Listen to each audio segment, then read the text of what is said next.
जरा सुनो तो, इधर आना इधर। अभी अभी जो औरत टैक्सी में गई वो कौन थी?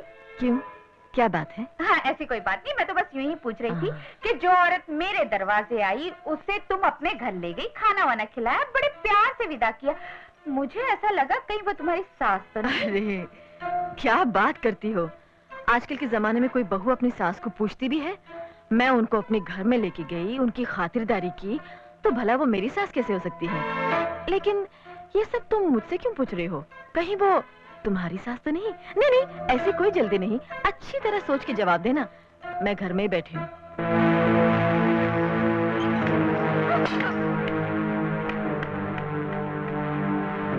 शारदा! क्या समझती अपने आप को? शारदा, चुड़ैल, डायन, आंखें फाड़ फाड़ कर क्या देख रही? घर फोड़नी, आंखें फोड़ दूंगी तेरी। चल अंदर, डंग करी।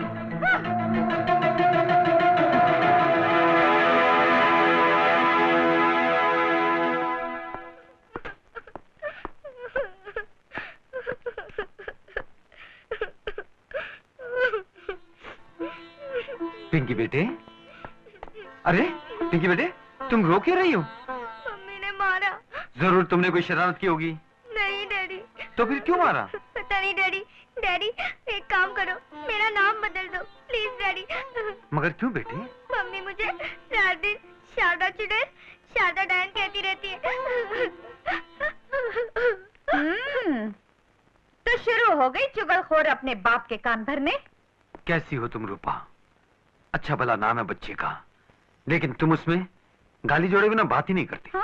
हाँ, मैं तो समझी थी तुम्हें बच्ची के पिटने का दुख हो रहा है, लेकिन नहीं, तड़प तो तुम इसलिए रहे हो कि मैंने उसके नाम को गाली दी। मैं पूछती हूँ, इस नाम से तुम्हें इतना लगाव क्यों है? क्या इस नाम की कोई चिड़िया तुम्हारे सगे वाली लगती है? हाँ? मैं दीवारों से बात नहीं कर रही, तुमसे कर रही, तुमसे। अरे मेरी बात का जवाब क्यों नहीं देते? मेरे पास तुम्हारी बेमतलब की बातों का कोई जवाब नहीं। जरा से बच्चे को भी जिस बात का मतलब समझ में आ जाए उसे तुम बेमतलब कहते हो? बगल वाले घर में जो औरत रहती है उसका नाम शारदा है, यही नाम तुम्हारी बेटी का भी है। क्या इसका कोई मतलब नहीं? बगल वाली तुम्हारी माँ को अपने घर में ले गई, ठूस ठूस कर खाना खिलाया, क्या इसका कोई मतलब नहीं? टैक्सी में बिठाकर उसे ऐसे विदा किया जैसे अपनी सास को विदा कर रही हो, क्या इसका कोई मतलब नहीं? मतलब है।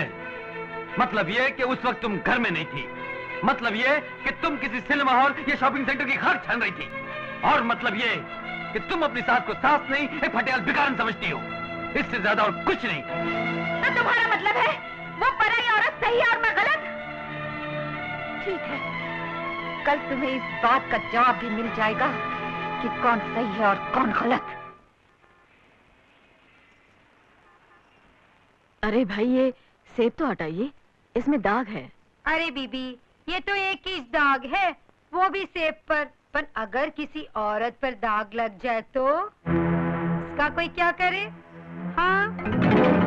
आप ही शारदा देवी हैं? जी हाँ। क्यों? कुछ खास नहीं, मैं तो ये जानना चाहता था कि जो कुछ आपके बारे में सुना है वो सच है ना? तुम्हारे घर में कोई बड़ा बूढ़ा नहीं है? क्यों, क्या बात है? बहन, घर में कोई समझदार बुजुर्ग होता तो अब तक तुम्हारे हाथ पीले होते और इन अफवाहों का मुंह बंद कर देता। अफवाहें? कैसी अफवाहें?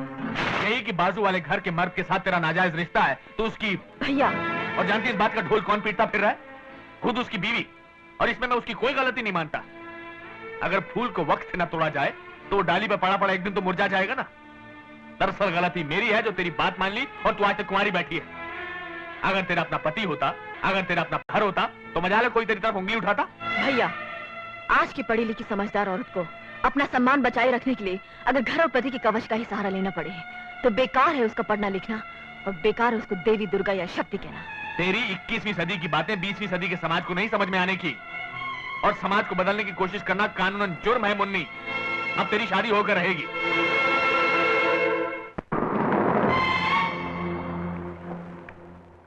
मौसी, मौसी, इन बगल वालों की यहाँ आज कुछ है क्या? सुना है लड़की देखने आए हैं। लड़की? हाँ। कौन सी लड़की? अरे वही शारदा। हाँ। लड़की क्या, औरत है, पूरी औरत। ये भी कोई शादी की उम्र है? नहीं नहीं बहन, ऐसा मत कहो। शादी होकर ये यहाँ से टले तो अच्छा है। जिस दिन इसका यहाँ से काला मुंह होगा मैं तो प्रसाद चढ़ाऊंगी। उसके ब्याह की तुझे क्यों इतनी फिक्र? इसलिए कि इस चुड़ैल की शादी हो और मेरा घर वाला इसके चंगुल से निकले। भगवान ही भला करे उस मोहल्ले वालों का जहाँ ये ब्याह कर जाएगी। अरे आइए आइए। नमस्कार नमस्कार। आप बाहर क्यों खड़े, अंदर जरा ठहरो भैया।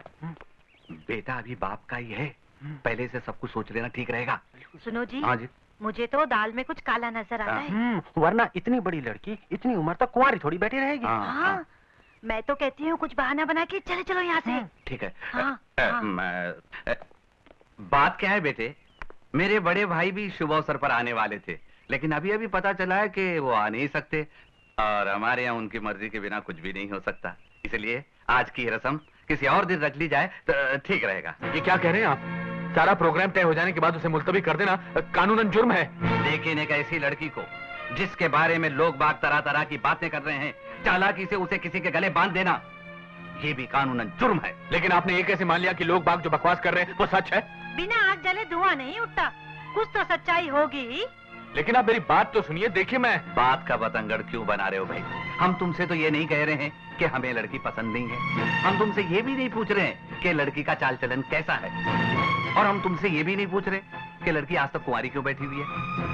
हम तो सिर्फ ये कह रहे हैं फिलहाल ये रस्म नहीं हो सकती, क्योंकि शुभ घड़ी बीत चुकी है।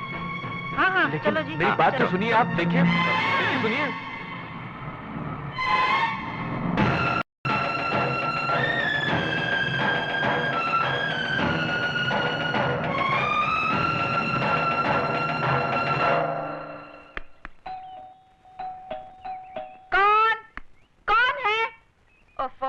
आप जरा नीचे आएंगी? ऊंचाई पर पहुंचकर नीचे उतरना मेरी आदत नहीं। मुझे तुमसे अकेले में कुछ बातें करनी है। तुम्हारी बातों से जरूरी इस वक्त मेरा ये काम है। देखी नहीं मैं बाल बहा रही हूँ। वैसे भी मुझसे अकेले में तुम क्या बातें करोगी? बातें करनी है तो मेरे पति से करो, सारी दुनिया को तमाशा दिखाओ। देखो, बात को ज्यादा न बढ़ाओ। तुम पहले अपने पति और मुझको लेकर लोगों को काफी भड़का चुकी हो। बात तो तुम खुद बढ़ा रही हो। यहाँ से फौरन चली जाओ, वरना मैं चिल्ला चिल्ला कर सारी दुनिया को बता दूंगी कि तुम कितनी चालू चीज हो। यही तो मैं भी जानना चाहती हूँ कि दुनिया की नजरों में आखिर तुम मुझे क्यों गिराना चाहती हो? बड़ी भोली बनती है।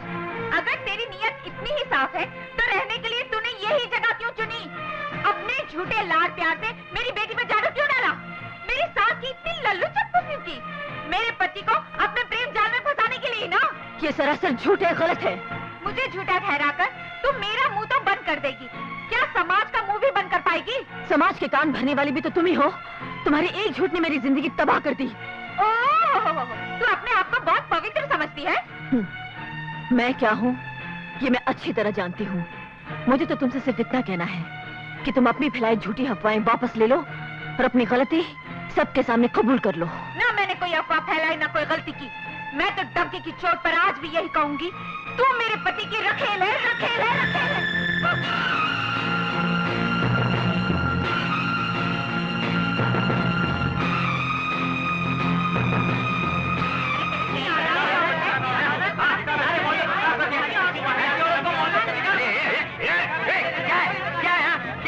बाजार लगाए क्या इधर?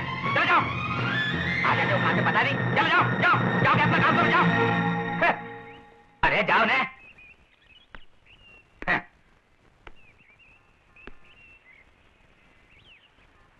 देखो बहन, मेरे को गलत मत समझना, लेकिन जिस जगह बदनामी हो ना, उधर रह के कोई फायदा नहीं है। हाँ, मैं तो कहता हूँ ये घर खाली कर दो, कहीं और चले जाओ, क्योंकि जिधर शक घुस जाता है ना, खुशी उधर से अलविदा बोल के चली जाती है। नहीं, गलत मत समझना बहन।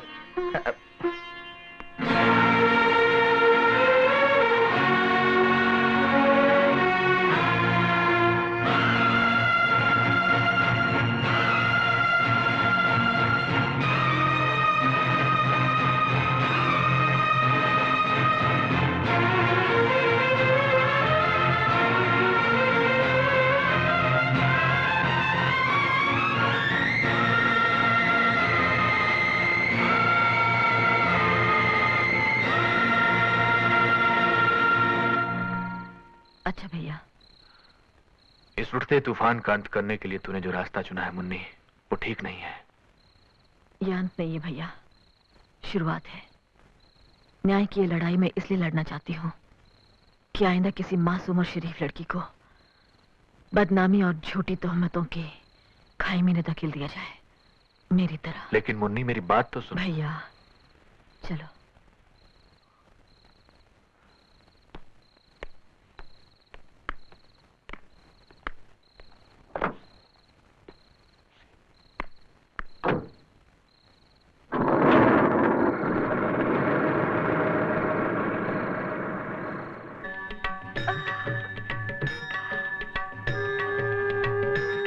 बिना कपड़े बदले ही सो गई। धुआं, ये धुआं कैसा? जय जगदीश हरे, स्वामी जय जगदीश। बस बार टेप रिकॉर्डर किसने ऑन कर दिया? भक्त जनों के संकट, दास क्या है? जनों के संकट क्षण में दूर करे। हाँ? ओम जय जगदीश हरे, ओम जय जगदीश अरे डायन, तू यहाँ? हाँ? अरे वाह! स्वामी जय अरे जगदीश मैं पूछती हूँ, तेरी ये मजाल? हाँ? तू बोलती क्यों नहीं? चुड़ैल? अरे? दास अरे ये तेरे बाप का घर है? अरे क्षण में दूर अरे? करे।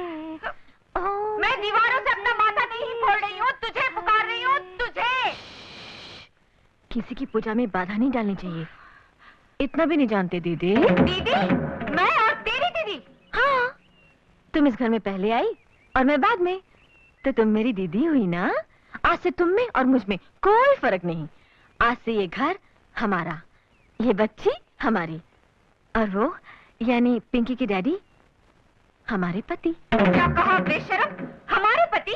हाँ, मेरे और तुम्हारे सांझे पति। हाँ, देखो मेरी- दीदी, तुम हो उनकी बिहाथा और मैं हूँ रखेल। हाँ? हम उसमें क्या, 7 फेरे हुए या ना हुए, पति तो हम दोनों के हुए ना।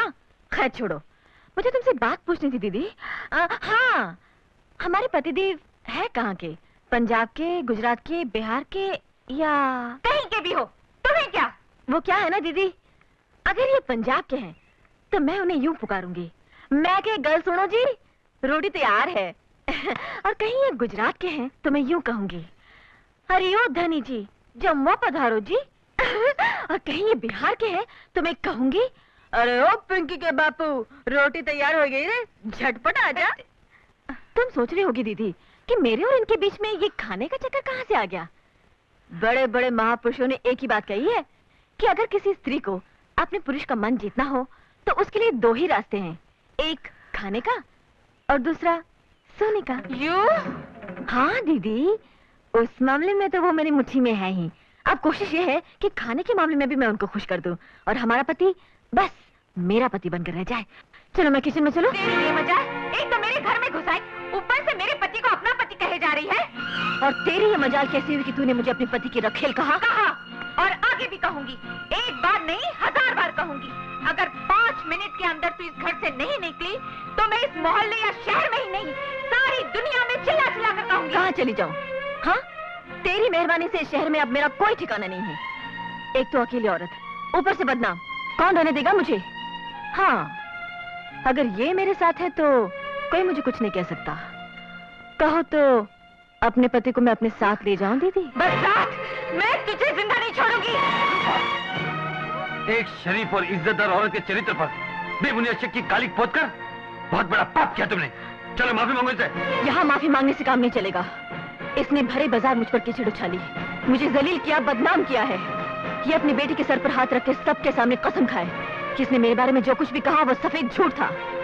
जब तक ऐसा नहीं होगा मैं किसी कीमत पर यहाँ से नहीं जाऊंगी। पिंकी, बेटे मम्मी को लेकर बाहर जाओ।